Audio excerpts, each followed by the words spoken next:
Welcome to the live NBL and Lynch preview show on UpStreamedia. I'm your host, Chris Hughes from Rebound. From left to right, I'm joined by Travis Charles from Team Sony Testrals and Jack Burnell and Hemelstorm, both sporting their team's jerseys. Welcome, guys. Hope you're both well. Well, Chris, how are you? What's up? What's up? Yeah, no, I'm well. It feels like it's been ages since I've seen both you teams on the court. I think Sony's been a few weeks and Jack's been over a month. Start with you, Jack. How you guys been? Hope you're all well. And obviously, good luck for this weekend. Yeah, thanks. Yeah, no, we've had about 5 weeks since our last game. We got hit with COVID just before Christmas, so we weren't able to play, and the team had to isolate for 10 days. And then we came back in just into the new year. We managed to get back into practice and had some workout sessions. And we've had some good practices this week, ready for 2 games this weekend. And Travis, I think a different year made. This time last year, you guys were on the back of that London Lions win, talking about how over Christmas you guys were locked in the gym working. Obviously, lots has changed. What's gone on in the last few weeks in terms of Solent camp? Because you've not been playing games, so give us an idea of what's been going on behind the scenes. I mean, behind the scenes, we've just been working as hard as possible from the break.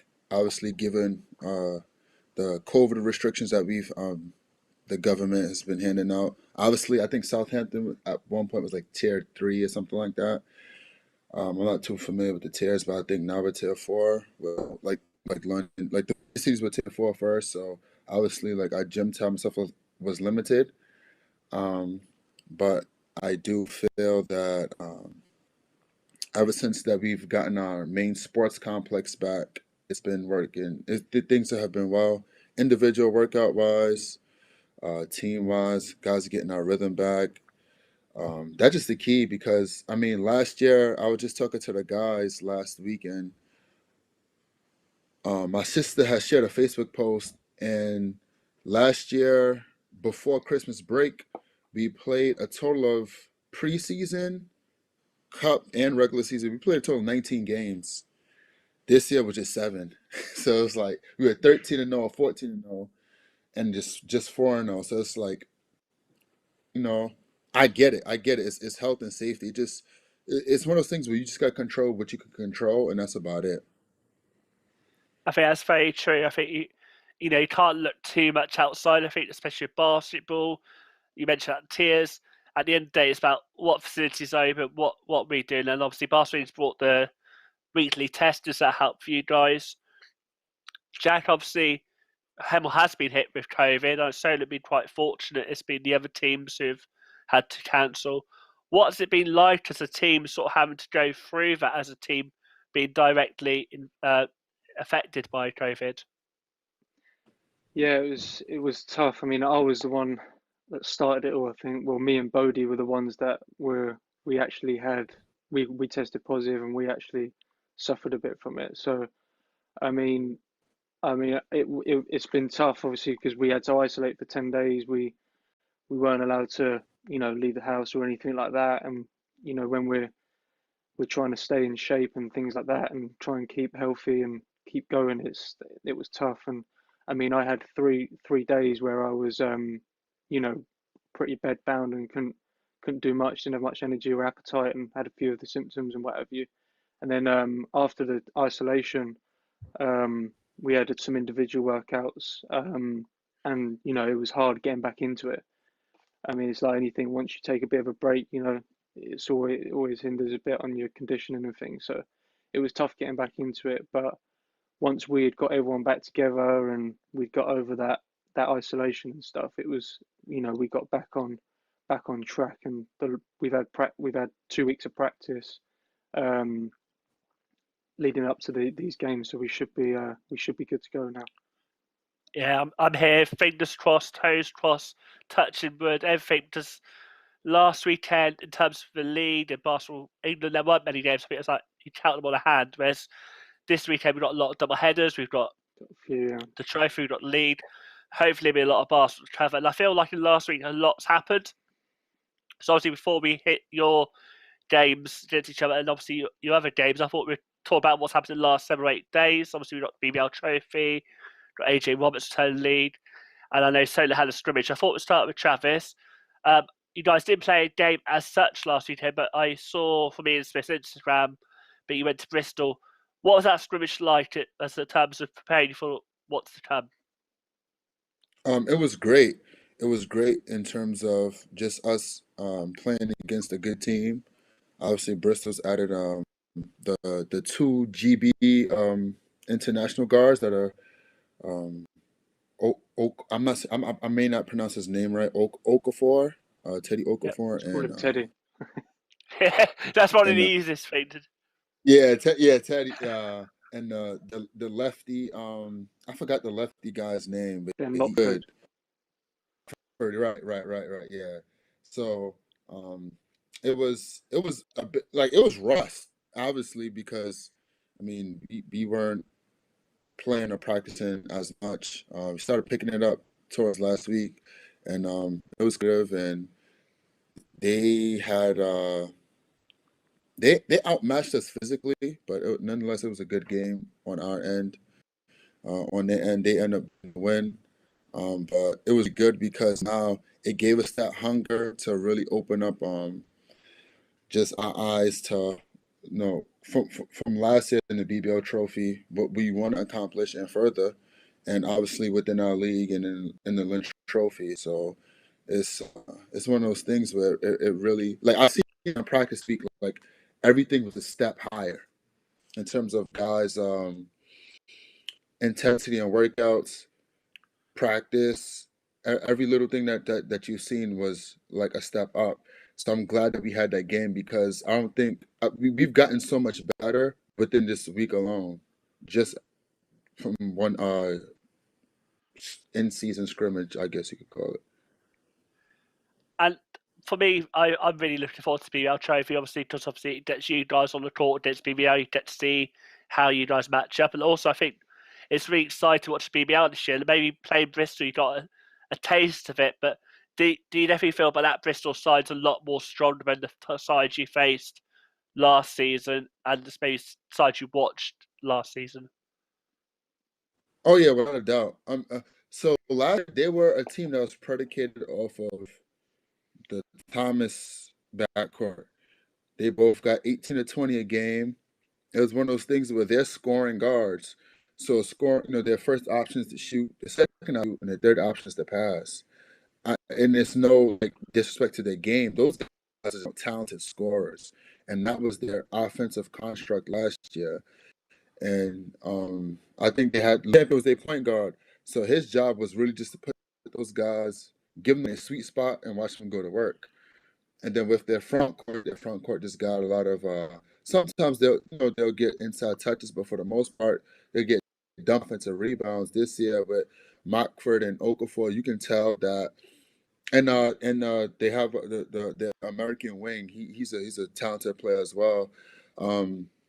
They play together. See, last year it was easy to load up on scorers who didn't have as much scoring options with them. Now it's one of those things where it's guys who can shoot the ball, they make plays for other people, and it's more of a continuity offense. We couldn't just load up and take away one person and then just box out a rebound. It was one of those things where it's like, okay, this guy can shoot, this guy can shoot, this guy can shoot. And they play together. It's a big difference when a team plays together versus you rely heavily on two players and you know it's coming and you can to somewhat not stop it, but you can slow it down or make it more difficult for them. Sounds like that's very, if any NBL or BBL teams listening, that was the very first out of Bristol Flyers who theoretically Hemel could face much later on if they get out their quadrant, which I think is quite tough. I think they're the same bracket as London, Newcastle, and Leicester, so they can be a test for any team who face them in later rounds. And Jack, I sort of took the job of doing producing, did my own video this week, and my brain was thinking because obviously you guys in the NBL and BBL, sorry, the NBL teams in the BBL, to have up to 4 Americans, and I was like, pretty sure to see some guys back, and I thought AJ Roberts would be coming back, and he did, but maybe not to the club I thought he'd go to. As someone who knows AJ quite well, what can we expect? And tell us a bit about how you know AJ. Yeah, obviously AJ played with us in the 2017-18 year before he went to the Royals, and yeah, I've got a good relationship with AJ. Spoke to him this week when I found out that he was going to be back playing at Oakland's, and he seems happy and ready to go. Just glad that he's back and he's able to get back on court, because he's definitely one of the most talented players I've had the pleasure of playing alongside. That year that he had with us, he was really effective within the league, and he really helped me personally as well. I was a bit younger back then, and he used to look out for me and stuff like that and help me with things. So yeah, I'm just glad that he's back and that he's able to play, and obviously wish him all the best, and we'll get to see him soon. Yeah, I think it's a really interesting acquisition, and I think, like you said about him being more experienced, he probably helped those young guys at Oakland's gel a bit, and I think that's a really tough Yeah, time when for they sure. face Essex this weekend at 3 p.m. I mean, obviously, we had the BBL trophy a week ago or so now. Travis, what was your reaction to getting Derby instead of a BBL team? Angry. I was to play a BBL team. It's called the BBL trophy, but it's one of those things where it's like, I get it. Like it's a draw. Honestly, they were going to do people who did the little power. I don't know how they did it, but they did a little power something. I think they're going to do how they did with the New York Knicks when they got Patrick Ewing. You know, they put a lot of the Knick balls in there, and they're going to do that with us and the Lions. So we got to play Lions again. It's like But I mean, yeah, because the Lions were first out, weren't they? I thought maybe that's so, but I know a lot of Leicester Lions fans just stands the Leicester guy. They got Leicester, but carry on with what your trainer thought there. Sorry. no, it's. I mean, we got Derby. Derby's a good team, so obviously we'll cross that bridge when we get to it. The first thing any NBL team would want just to play the BBL competition if you can. Just for the overall experience, test your team strength. It's a measuring stick to see where you're at as a team, respective coach, organization. And Jack, what was your and the team's reaction to getting Cheshire in the BBL trophy draw? Yeah, it's obviously our first time as a club entering the trophy, which and obviously, like Travis said, we wanted to play a BBL team. It's a good test for us. It's a good test for us as individuals and as a team and as a club to see where we are matching up against a BBL team, especially with potential like Hemel wanting to go into the BBL in the future potentially, and things like that. I think it's a really good opportunity for us. So yeah, we was happy that we got Cheshire. Be a good test. I was looking at our side of the bracket. I think we got the tough side of it. I think we had the Leicester, Yeah. we had Lions, we had Glasgow. So obviously we want to try and get as much out of it as we can and see how far we can progress and stuff like that. But yeah, it's good. It's good, great opportunity for us as a club. Definitely, and the first game, if you go past Cheshire, the longest drive up to Glasgow if Reading Rockets decide to withdraw. Wish them all the well in the future. Obviously, things COVID priorities come first. If they think they're not going to fulfil the fixture, Yeah, for sure. that's there. But then, like you say, it's a tougher quadrant. But I think, like in the semi-final, you only play one of them. It's not you have to play. It's interesting because on that side you've got run. That's it. Walk before you can run, and obviously before that we've got your game on Sunday, but also you've got a game on Saturday as well. Travis Barkin, what do you expect from them? Because it was really close last time you guys played them. They're gonna play hard. I mean, they got, like that young energy, like that high school kid energy. With they have a structured program, so you have structure along with young talented players who play together, who practice almost every day. Well, I don't know with the new restrictions, but they practice frequently together. They move the ball. They're gonna play hard. They're gonna give us like they did the first time. It's not gonna and we don't expect anything different. So obviously, we just been trying to prepare for that. And Jack, obviously you guys got Worthing. What you guys expect from them this weekend? Yeah, again they're strong again this year. They've what's it was it say? They've still got quite a deep squad again this year. I watched their game against Derby last weekend, and they look good. They look strong. They got Crawford inside. I think helps them because they've been quite small in the past.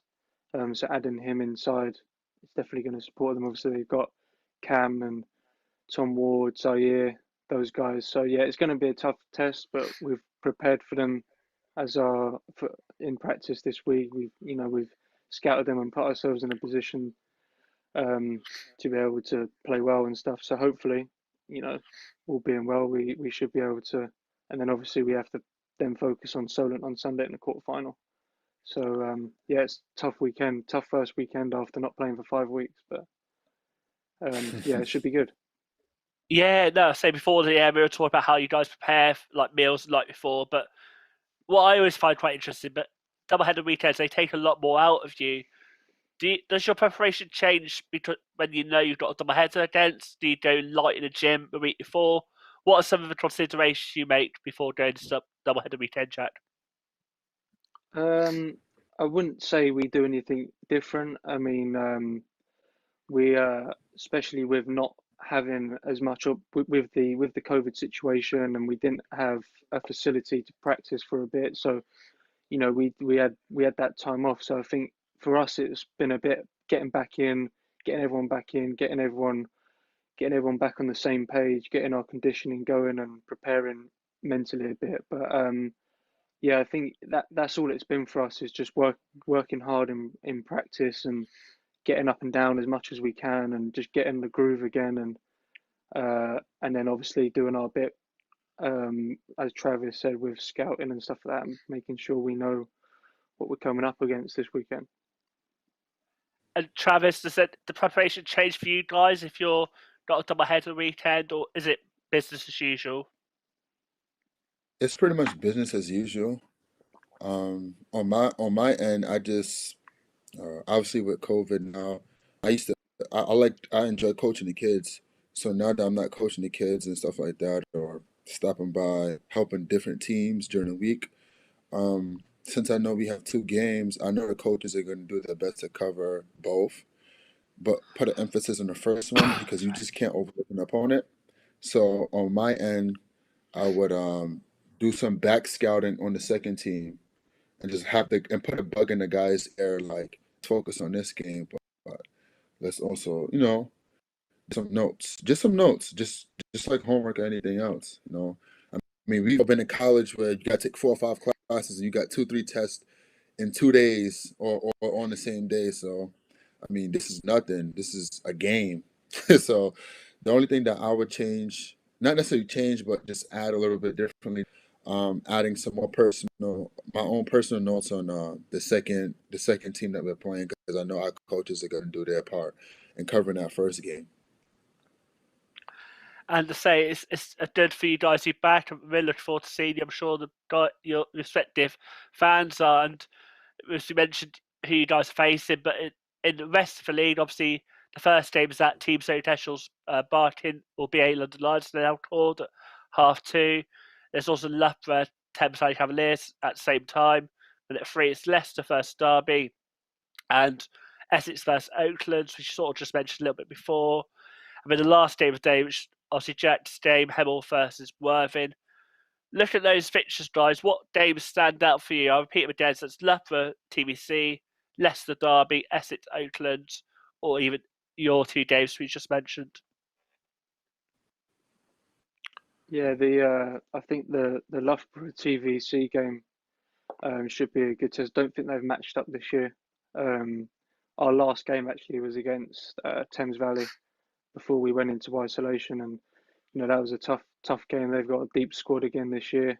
Obviously adding Lewis, and they've got Blaine and Taylor and Hakeem and those guys. So yeah, they're definitely really strong this year, and I think they're going to be trying to push for a bit more success this year. And obviously Loughborough as well. They've been a bit sort of mid table at the moment this year, but again they've got a bunch of guys. They've got a deep squad, and that should be a good test looking at the matchup. So try and tune in for that before our game. I think that's the one. Yeah, and obviously today people are not aware they announced Kai Williams, a former London Lions player, to their roster. We've not really seen Taylor Johnson. That's a really good side. Travis, any of those pictures stick out for you, or are you just focusing on the two games ahead for you guys? Obviously, honestly, the Hemel Worthing game. Obviously, we played against Worthing twice. Hemel has a good team. Me and the guys been watching. Everybody, but more so the top half of the league, and that's a game that that we'll look forward to watching. It's what 5:30 our time. So we'll definitely be tuned in watching that. It's an interesting matchup in terms of obviously with the depth of Worthing and us playing them. Obviously, we haven't played Hemel yet. Play them Sunday, but it's one of those things. I just want to see how the matchups work. See, how the dominoes fall when they fall. Yeah, for me, I feel it's probably the most competitive I've seen in the NBL in recent years. Like you said, those ties all sound mouth-watering. It's just a shame all at the same time. I'd have to have like 2 or 3 screens on the go, because I think like 2 start at the start. I mean, you've got 2 in the middle, but you've got 1 at the end, so it's going to be hard to watch them all the way through.